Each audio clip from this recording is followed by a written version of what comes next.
எல்லாருமே வந்து பாத்தீங்கன்னா தாராளமா பர்டிகுலரா நீங்க இதுல ஏதாவது ஒரு ப்ராடக்ட் கண்டிப்பா நீங்க இதை வாங்குங்க உங்களுக்கு ரிசல்ட் வரும் அப்படிங்கிற மாதிரி நீங்க என்ன ப்ராடக்ட் சொல்றீங்க? ஏதாவது நீங்க இப்போ நீங்க பேஸ்ட் யூஸ் பண்றீங்கன்னு வச்சுங்க, நார்மலா யூஸ் பண்ணக்கூடிய பேஸ்ட், டூத் பேஸ்ட், நார்மலா யூஸ் பண்ற பேஸ்ட்ல வந்து பாத்தீங்கன்னா நிக்கோட்டின்ன்ற ஒரு கெமிக்கல் மிக்ஸ் பண்ணிருப்பாங்க மேடம். அதை நம்ம டெய்லி பேஸ்ட்ல நம்ம யூஸ் பண்றதுனால 4 சிகரெட் பிடிக்கிறதுக்கு நிக்கோட்டின் வந்து பாத்தீங்கன்னா ஒரு நாளைக்கு நமக்கு உள்ள போகுது, நமக்கு தெரியாம பிரஷ் பண்றதுலயே நம்ம வந்து நிக்கோட்டின் போகுது. ஆனா இந்த பேஸ்ட்ல இதெல்லாம் நான் எந்த விளம்பரத்தையும் பார்த்தது இல்ல. நீங்க செக் பண்ணி பாத்தீங்கன்னாவே ஆல்ரெடி நீங்க வந்து பேஸ்ட்ல என்ன இன்கிரிடியன்ஸ் இருக்குன்னு செக் பண்ணீங்கன்னாவே உங்களுக்கு தெரிஞ்சிடும். இதுல வந்து பாத்தீங்கன்னா என்ன இருக்குன்னா துளசி, வேம்பு, அப்புறமா பட்டை, லவங்கம், தேன், இது மாதிரி இன்கிரிடியன்ஸ் தான் இருக்குது. ஹெர்பல் மிக்ஸ் தான் இருக்கு. இது நீங்க குழந்தைங்க சப்போஸ் மில்லினாலும் கூட எந்த பிரச்சனையும் வராதுங்க.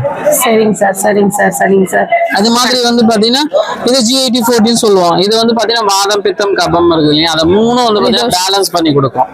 எப்படின்னா நம்ம நிறைய பேர் வெளியில போய் சாப்பிடுறோம் இல்லைங்களா, அங்க அஜினோமோட்டோ அவங்க டேஸ்டுக்காக நிறைய ப்ராடக்ட் யூஸ் பண்றாங்க இல்லைங்களா, அது நம்ம எடுக்கும் போது என்னன்னா ஃபேட்டா கன்வெர்ட் ஆகும், சீக்கிரமா டைஜஷன் ஆகாது.